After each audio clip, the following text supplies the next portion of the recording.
नमस्कार। चलिए धनु राशि के लिए अप्रैल 2026 के इस खास ज्योतिषीय विश्लेषण में गहराई से उतरते हैं। इस महीने ना हम देखने वाले हैं कि कैसे सब्र, कामयाबी और ग्रोथ ये तीनों मिलकर इस सफर को एक नया मोड़ देते हैं। तो इस महीने का जो मूल मंत्र है वो बिल्कुल यही है। सीधी सी बात है, सही सोच होगी तो नतीजे भी सही होंगे। समझ लीजिए कि जो भी कॉस्मिक एनर्जी आने वाली है ना, उसको सही दिशा देने के लिए ये सोच एक पावरफुल टूल का काम करने वाली है। अब देखिए, अप्रैल 2026 का महीना बड़ा ही दिलचस्प होने वाला है। ये महीना ना समझ लीजिए दो बिल्कुल अलग अलग हिस्सों में बटा हुआ है और महीने के ठीक बीच में एक ऐसा टर्निंग पॉइंट आएगा जो सब कुछ बदल सकता है।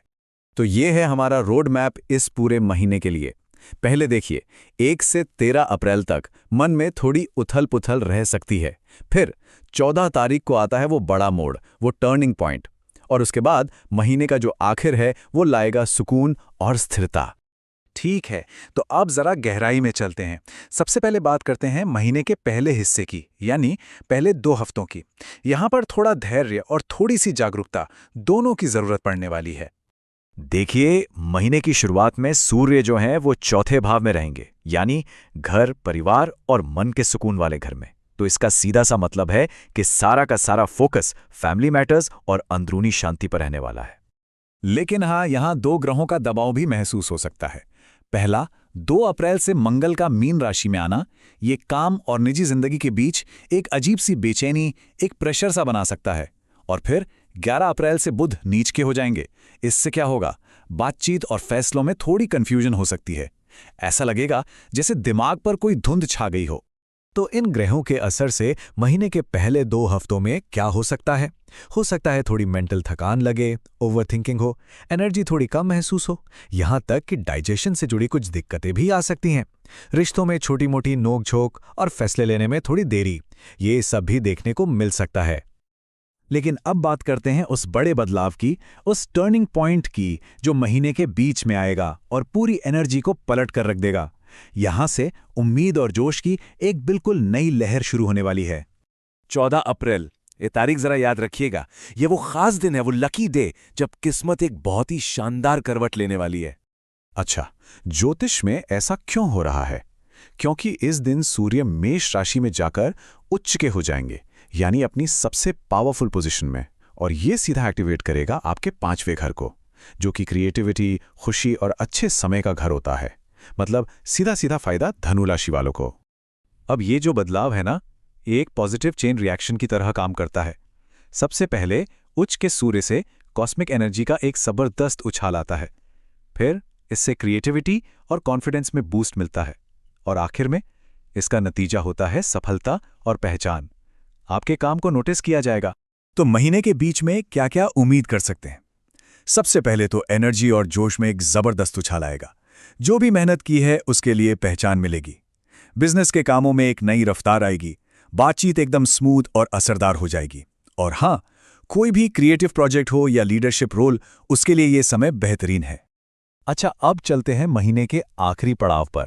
देखते हैं कि ये जो पॉजिटिव एनर्जी आई है, ये जीवन के बाकी हिस्सों में कैसे स्थिरता और सुधार लेकर आती है। यहाँ एक और अच्छा गोचर हो रहा है। 19 अप्रैल से शुक्र ग्रह वृषभ राशि में आ जाएंगे। अब शुक्र का काम है हार्मनी लाना, और ये गोचर एक ठहराव वाली, एक ग्राउंडिंग एनर्जी लेकर आएगा। इससे क्या होगा? रोजमर्रा के कामों में, वर्क रिलेशनशिप्स में और पैसों के मामलों में भी स्थिरता बढ़ेगी।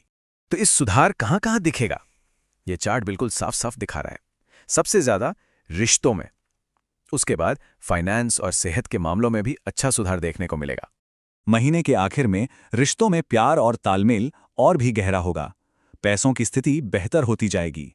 काम में भी पार्टनर या सहयोगियों से पूरा सपोर्ट मिलेगा। अपनी भावनाओं को व्यक्त करने का आत्मविश्वास आएगा। और अगर किसी सीरियस रिलेशनशिप को अगले लेवल पर ले जाने की सोच रहे हैं, तो उसके लिए भी समय बहुत अच्छा है। तो सबसे जरूरी सवाल ये है कि इन सारी अच्छी ऊर्जाओं का फायदा कैसे उठाया जाए।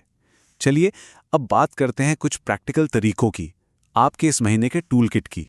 धनु राशि के लिए जो सबसे मुख्य मंत्र है वो है ओम गुरुवे नमः। देखिए, धनु राशि के स्वामी ग्रह हैं बृहस्पति, यानी गुरु। तो हर दिन इस मंत्र का जाप करने से आपके रूलिंग प्लैनेट को ताकत मिलती है, और वही तो ज्ञान और भाग्य लाते हैं। और ये रहे कुछ और आसान से प्रैक्टिकल उपाय जो बहुत मदद कर सकते हैं। अच्छी सेहत और पॉजिटिविटी के लिए एक पीली मोमबत्ती जला सकते हैं। मन को शांत रखने के लिए मेडिटेशन या योग करें। परिवार के साथ अच्छा वक्त बिताएं ताकि रिश्ते और मजबूत हों। और गुरुवार को पीली चीजें जैसे फूल या मिठाई चढ़ाना या हल्दी या चने की दाल जैसी पीली चीजों का दान करना भी बहुत शुभ रहेगा। और आखिर में बस एक सवाल, ये सारी जानकारी मिलने के बाद अब अपने लक्ष्यों को पाने के लिए इस ज्योतिषीय गाइडेंस का इस्तेमाल कैसे करेंगे? इस पर जरूर सोचिएगा और अपनी योजनाओं को एक नई दिशा दीजिए।